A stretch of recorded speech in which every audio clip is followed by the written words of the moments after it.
E o programa de hoje vai conversar com Gelson Weschenfelder, autor do livro Filosofando com os Super-Heróis. E o Coffin TV dessa semana vai comentar sobre os livros que viraram filme.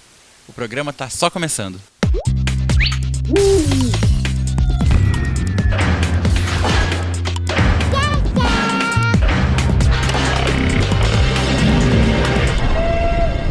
Muito boa tarde, pessoal de casa que tá ligado no Prédio 11 aqui da Ubra TV. Hoje a gente vai bater um papo com o Gelson Weschenfelder. O Gelson é montenegrino, ele é formado em filosofia e ele é mestre em educação. Ele é professor de filosofia, de ética, de antropologia filosófica e de filosofia na educação no ensino superior da Cezuca, em Cachoeirinha. Ele é apaixonado por histórias em quadrinhos e resolveu juntar as duas paixões para lançar o seu livro Filosofando com os Super-Heróis. Desde o lançamento do livro, ele recebeu o apelido de o filósofo dos quadrinhos. Então, Gelson, muito boa tarde, obrigado por ter vindo aqui no programa. Então, eu gostaria de saber, desde quando os quadrinhos fazem parte da tua vida? Se confunde um pouco, né, a minha história com as histórias com a história nas histórias em quadrinhos. Eu aprendi a ler graças às histórias em quadrinhos quando eu tinha mais ou menos meus 4 anos de idade. Meus pais trabalhavam, me deixavam na casa da minha tia, que eu tenho primos bem mais velhos que faziam coleções de histórias em quadrinhos, principalmente de super-heróis. E então desde pequeno eu fui influenciado, eu estava querendo entender o que estava dentro daqueles balãozinhos ali. E a minha prima, que estava fazendo magistério na época, me usou como um cobaia. Então ela começou a ensinar um pouco a entender algumas letrinhas, e ali eu comecei a aprender a ler graças às histórias em quadrinhos, né? Um bom tempo antes de eu iniciar, né, a minha história dentro de uma escola. Então, quando eu entrei dentro de uma escola, eu já sabia ler algumas coisas, então graças às histórias em quadrinhos. E desde aquele tempo eu continuei a ter o hábito de ler histórias em quadrinhos, e hoje sou um grande consumidor, vivo comprando, né, vivo dando lucro aí para as bancas por aí. E hoje já tenho uma coleção gigantesca, de em torno de quase 3.000 quadrinhos, e aí que veio então a pesquisa também em cima disso, né? E esses quadrinhos que tu lias eram todos de super-heróis ou tinha uma coisa misturada? E se sim, como é que foi essa separação para ir a paixão mesmo pros super-heróis? Esse meu primo, ele tinha, né, praticamente só de super-heróis, Marvel, DC, e eu comecei então a ler Marvel, DC, Super Aventuras, né, a questão dos super-heróis. Porém, com o tempo veio aparecendo outros quadrinhos, que a minha prima também faz a coleção, Turma da Mônica e Disney. Porém, o universo era completamente diferente, né? Aquelas superaventuras sempre me chamaram muito mais atenção do que aquela água com açúcar, né, que eu via na época, né? Os quadrinhos infantis. Eu queria ir algo além. Então, cheguei a ler, sim, né, a Disney e Turma da Mônica, porém não me apeteceu. E né, ter iniciado, né, a leitura, o hábito de leitura nas histórias em quadrinhos pela linha comics, né, da linha de super-heróis, eu fiquei ali e escanteei o restante, né, deixei pro lado. E como é que foi aliar a filosofia com os super-heróis? De onde é que surgiu essa ideia? Bom, a ideia surgiu como um acidente, né, uma surpresa, acho que foi um acidente filosófico de certa forma. Foi mais ou menos em 2006, quando eu estava quase me formando no curso de filosofia, e eu fui jogado em sala de aula para fazer meus estágios docentes. E chegando na sala de aula, eu não tinha didática alguma, né, para lecionar questões filosóficas, e sem falar que os alunos não estavam curtindo muito essa ideia de ter filosofia. Era um período também que a filosofia ainda não era obrigatória no ensino médio, então era tudo muito novo para os alunos, e eles só tinham a ideia que era algo chato. E então eu estava reparando que lá pela minha segunda ou terceira semana de aula, eles não estavam curtindo a minha didática, não estavam curtindo a disciplina de filosofia, e eu fiquei um pouco indignado comigo mesmo, que eu não estava conseguindo mostrar para os alunos, né, o quanto maravilhoso pode vir de ser a filosofia. Então foi reassistindo um filme de super-heróis, que eu também faço coleção de DVDs, de filmes, e foi reassistindo, eu vi uma frase que norteia a vida de um personagem, né, o personagem Homem-Aranha, com grandes poderes, trazem grandes responsabilidades, eu me toquei, aqui tem ética, né, tem questão de moral, dá para trabalhar a filosofia de Kant, de Aristóteles e de tantos outros.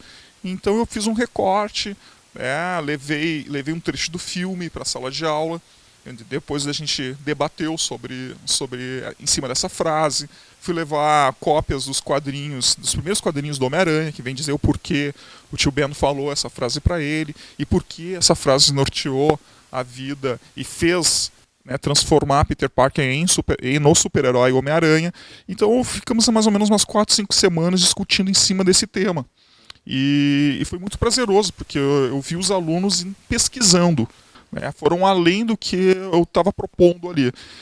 E daí veio uma outra problemática, né, que depois dessa quarta, quinta semana, vieram 2, 3 alunos e me questionaram qual era o próximo super-herói que eu ia trazer. Porque ali eu estava comentando que os quadrinhos é uma paixão minha, então eles perguntaram, tá, agora qual é o outro super-herói? Então ali começou a surgir a pesquisa, né? Então fazer essa relação, fui buscando, fui ver o que dá para buscar em Batman. Então comecei a reler, né, as histórias em quadrinhos e assistir os filmes, né, a adaptação dos quadrinhos para o cinema com outro olhar, né, um olhar mais filosófico e pedagógico. E quanto tempo tu ficou trabalhando em cima do livro Filosofando com os Super-Heróis?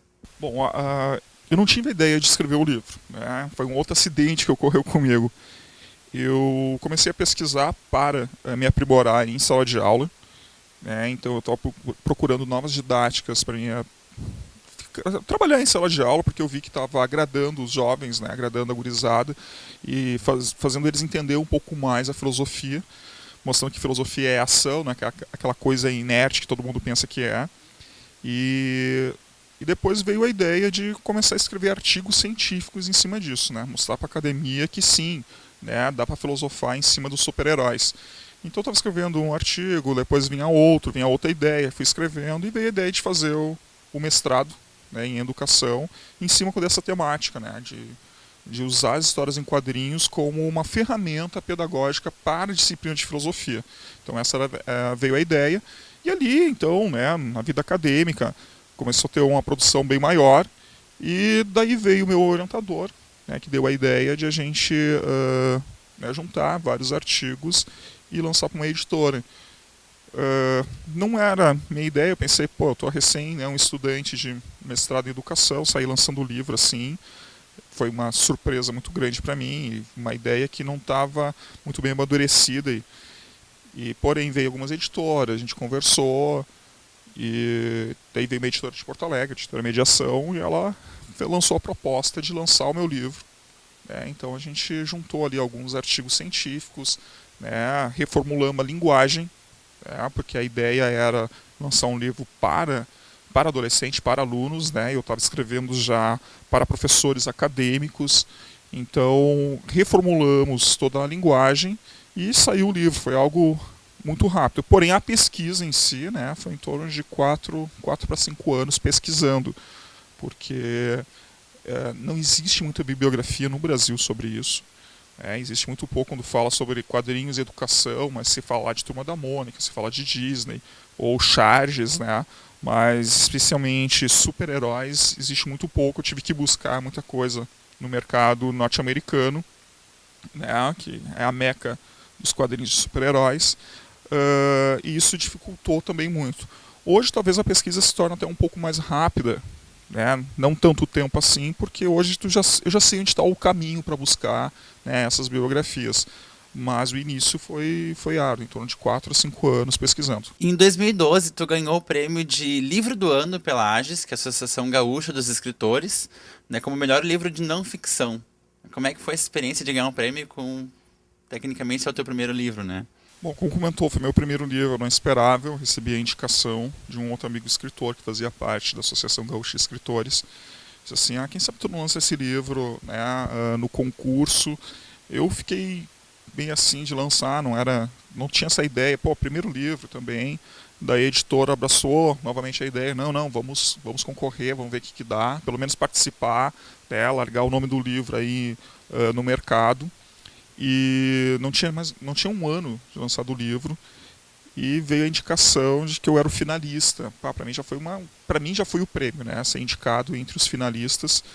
E no dia lá, quando eu cheguei, e no dia da premiação, e o meu nome foi contemplado como o primeiro colocado, eu não acreditei também que tiveram que me chamar 2 vezes, assim, que eu estava muito forte, que eu não esperava, verdadeiramente não esperava. Eu estava lá com Carpinejar e tantos outros escritores estavam concorrendo ali, e o meu nome ser chamado, o meu livro ter sido premiado, para mim foi uma grande surpresa, né, como comentou, por ser o primeiro livro e já sair assim em menos de um ano ganhando um prêmio com ele, foi uma grande surpresa, porém também uma grande responsabilidade, né? Daí eu disse assim, pô, agora as próximas produções também tem que ter uma certa qualidade e tal, então talvez eu acho que é isso que eu demoro um pouco para escrever, buscando essa tal de qualidade aí. A Feira do Livro de Montenegro, né, que é a tua cidade natal, já te convidou para ser patrono. E também o teu nome já é figurinha carimbada em qualquer evento que envolva super-heróis e esse tipo de contato com os quadrinhos. O que muda na tua vida desde o lançamento do teu livro até agora? Bom, verdadeiramente mudou tudo, né? Antes eu ainda sou tímido para falar e de uma hora para outra assim começou a aparecer convites para dar palestras, principalmente em eventos, né, convenções de quadrinhos, convenções de animes, que onde tu vai ter assim milhares de pessoas na tua frente. Então, foi algo assim bem impactante para mim. Agora estou acostumado, já estou mais ou menos aí umas 5 ou 6 palestras por semana falando sobre esse tema. E às vezes quando até se tu começou a se cansar por falar sempre o mesmo tema, então agora estou buscando novos temas dentro das histórias em quadrinhos. Então foi também algo que me motivou a pesquisar ainda mais, mas ainda não estou, digamos assim, tão acostumado assim, ainda não estou. Volta e meia aparecem feiras grandiosas, como Feira de Porto Alegre, eu estive 2 vezes lá palestrando lá, né, fazendo oficinas, feiras em várias cidades no Rio Grande do Sul e até fora, né, veio convites até para Argentina e Uruguai, vim lá falar sobre o que eu estou pesquisando, sem falar que a Argentina é um dos grandes consumidores da América Latina de histórias em quadrinhos. Então isso está sendo bacana, que é um reconhecimento de um trabalho, né, que eu sei o quão difícil é um escritor hoje colocar o seu livro na praça, né, e mostrar, valorizar esse trabalho de pesquisa. E para mim tá muito bacana isso. Ao mesmo tempo não estou acostumado com isso ainda. Mas tá legal, isso motiva ainda mais tu a pesquisar e buscar, porque tem muitas pessoas estão valorizando isso. E o bacana é que as histórias em quadrinhos tinham muita crítica, né? Então tu tá indo para esses lugares mostrar que as histórias em quadrinhos sim são um ótimo objeto literário e possa vir se tornar, né, um grande objeto didático para dentro da sala de aula e é uma oportunidade muito grande de falar sobre filosofia, né, para diversas pessoas. A gente vai dar uma pausa agora aqui na nossa conversa com o Gelson para ir para um pequeno intervalo. E na volta a gente já confere o Coffee TV dessa semana, que vai falar sobre os livros que viraram filmes. A gente já volta.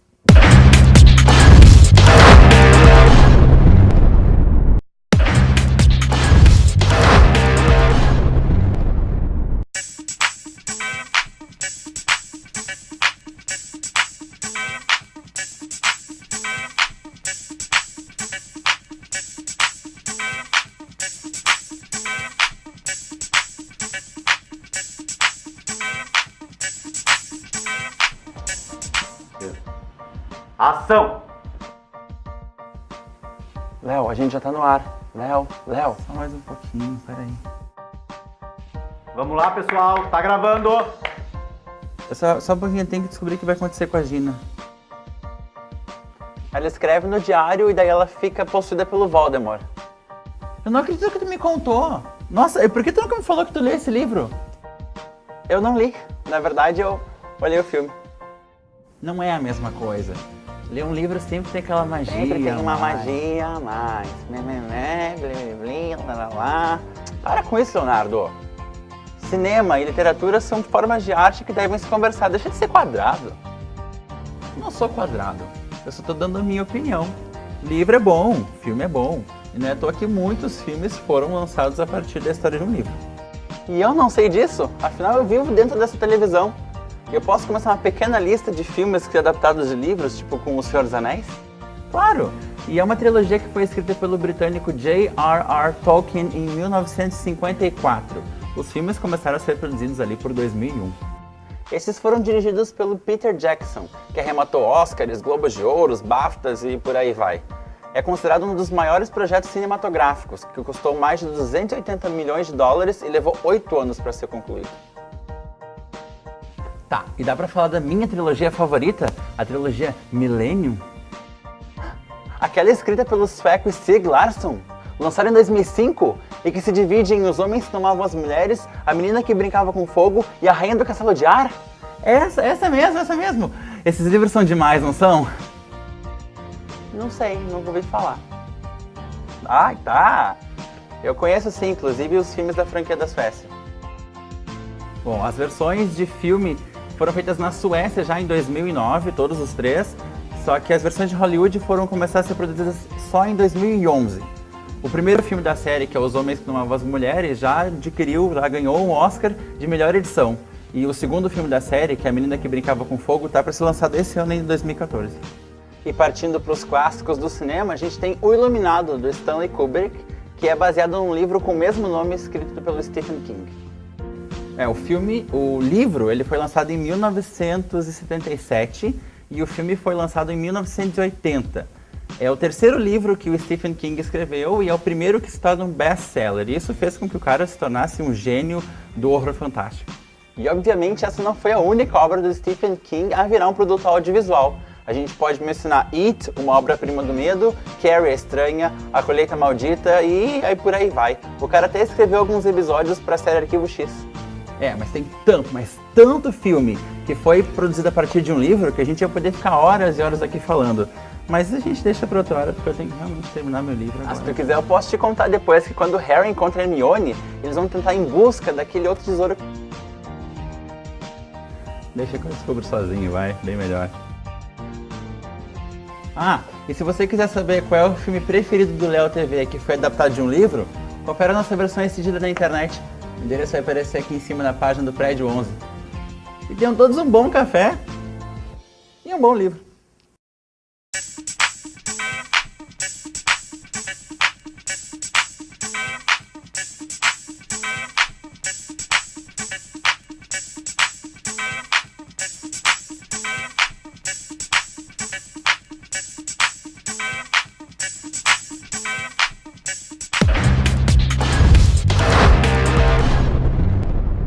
De volta aqui para o nosso Prédio 11, hoje batendo um papo com o filósofo dos quadrinhos, Gelson Westenfelder.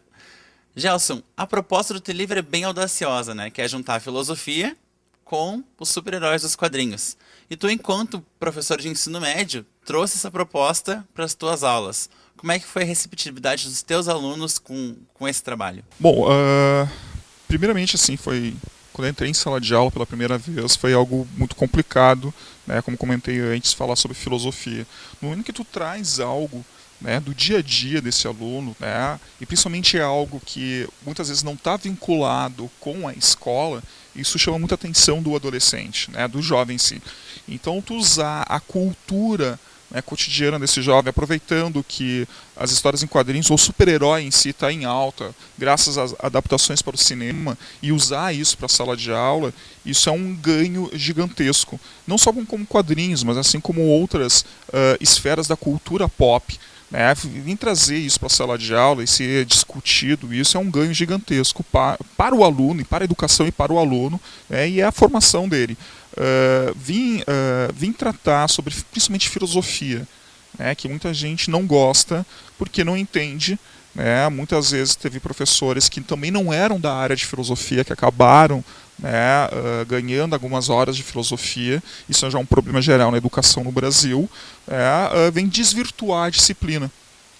Então, tu ter um professor de filosofia, alguém que vem trazer algo do cotidiano desse jovem, mostrar que a filosofia está no dia a dia dele, né, está na cultura que ele está inserido, na cultura, em outras atividades culturais, né, e gostos particulares dele, né, mostrar que ali tem filosofia e dá para fazer filosofia em cima disso. Tu vem aproximando o jovem da disciplina, tu vem aproximando o jovem, né, da formação, e mostrar que a educação ela sim pode ser prazerosa. Isso é um ganho gigantesco. Foi uma surpresa para mim, porque até então eu não sabia, né, foi um teste, e depois disso eu sempre usei quadrinhos, né, praticamente todos os meses eu dava alguns exemplos usando histórias em quadrinhos ou cinema. A gente saía, a gente produzia quadrinhos, a gente ia no cinema assistir, a gente fazia análise, fazia discussões. Então, muitas vezes o jovem começava a trazer e buscar, né, teóricos, né, teorias filosóficas que muitas vezes não tinham sido apresentados até então por mim, eles começaram a ir buscar. Então mostro que ter um tema gerador, né, que motive esse jovem a ir além da sala de aula, eu acho que é o ponto fundamental hoje da educação. Né? Não é ficar só transmitindo coisa. Né? É tu mostrar para o aluno que ele também pode transformar, buscar conhecimento. E a cultura pop está aí como uma ótima ferramenta pedagógica, né? Porém, infelizmente, ela ainda não é reconhecida nem usada em sala de aula. Gelson, e por que é importante filosofar? O papel da filosofia é incentivar o indivíduo a ser um autocrítico. Né? Não é só sair filosofando. A filosofia serve para filosofar. Não, serve para se autoconhecer, e conhecer também a sociedade onde está inserido. Começar a ver que o meio te influencia, como tu influencia o meio, conhecer, te dá uma análise maior e ampla sobre as coisas. Sair filosofando não é assim, para qualquer um. Todo mundo diz, qualquer um pode fazer filosofia. Não, não é bem assim. Também não é qualquer um que pode ser repórter, não é qualquer um que pode fazer uma cirurgia. Então, assim também como a filosofia. Então a filosofia, ela vem servir para trabalhar essa questão do lógico, essa questão racional, pensar sobre as coisas. Coisa que, infelizmente, no Brasil não se faz. Nós temos uma memória muito curta, a gente não pensa sobre por que está acontecendo isso, a gente só analisa depois do que aconteceu, não analisa o porquê das coisas. A filosofia é um instrumento de ciência, para se fazer ciência. Se questionar o porquê está acontecendo isso, vendo as causas disso, o antes, para sim analisar um futuro. Não que seja uma bola de cristal que a gente vai adivinhar o que vai acontecer no futuro, mas a gente analisando todo o contexto, usando o raciocínio, que a filosofia vem trabalhar muito isso, a gente vai ter um bom desenvolver do nosso próprio ser. Então, para encerrar essa nossa conversa, um bate-bola bem rápido, assim. Por que tu escolheu filosofia? Bom, eu comecei a fazer psicologia, porém eu sempre tinha uma paixão muito grande por filosofia, que eu, desde pequeno, como contei, eu comecei a ter o hábito de leitura, então eu já estava tendo conhecimento na filosofia, e vi que aquilo não era para mim, que eu queria porquês maiores, e acabei na filosofia, então, por consequência, por uma busca de um querer, não só me entender, mas entender todo um contexto que está à minha volta. Eu acho que a filosofia me deu isso, Não me deu a resposta, me deu mais porquês. E aí, é Marvel ou DC Comics? Bom, todo mundo pergunta isso, Eu não tenho assim uma preferência, eu gosto tanto da Marvel da DC. Na pesquisa também é bacana, porque a DC ela trabalha mais uns focos mais filosóficos e a Marvel mais umas questões sociais e políticas, Então assim, desde pequeno me apeguei sempre a personagem de ambas as editoras, então eu não tenho uma preferência, Porém, o que eu compro mais hoje é Marvel. E tu acha que os filmes deixam a desejar em relação aos quadrinhos? Também sempre sou questionado sobre essa questão. É que nós temos que entender que o filme é uma outra linguagem. Eu acho que eu, como um fã de quadrinhos, eu não queria ver ao pé da letra um filme do que aconteceu nas histórias em quadrinhos ou contando a história. Eu quero algo diferente, eu quero algo que me surpreenda, que vale a pena eu ir para o cinema, pagar para assistir um filme. Eu estou sempre buscando coisas novas. Eu sei que tem muitos críticos aí que ficam comentando que não tem nada a ver com as histórias em quadrinhos e tal. Porém, como eu comentei, são duas linguagens completamente diferentes, são duas artes, e eu acho que tem que ser valorizada isso. O que eles estão trazendo é uma nova roupagem do herói. Que muitas vezes o que está nas histórias em quadrinhos dificilmente vai poder ser colocado no cinema.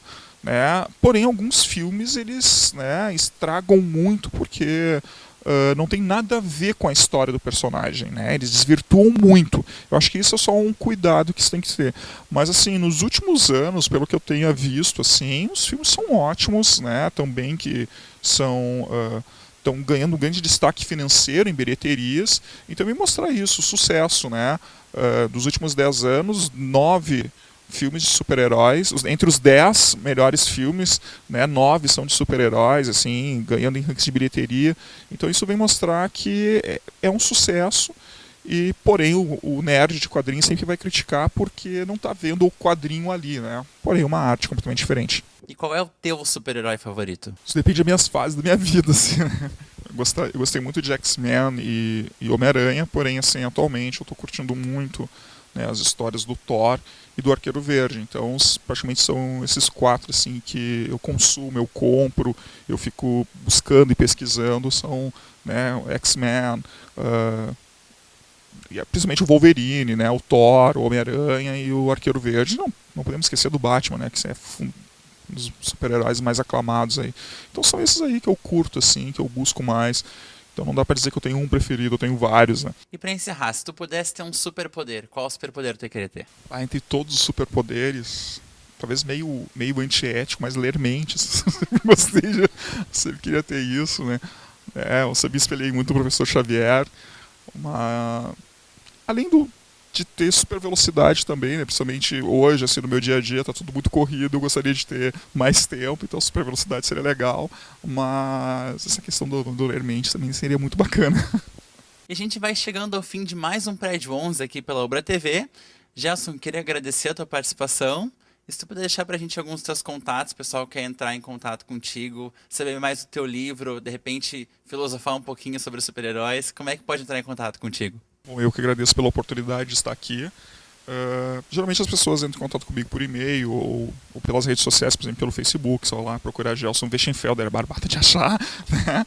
Ou pelo meu e-mail, que é gel@hotmail.com. Obrigado pela companhia de vocês nesse sábado e não esquece, semana que vem às 2 horas aqui na Ubra TV, canal 48 HF ou 21 da NET, programa Prédio 11. A todos um bom final de semana.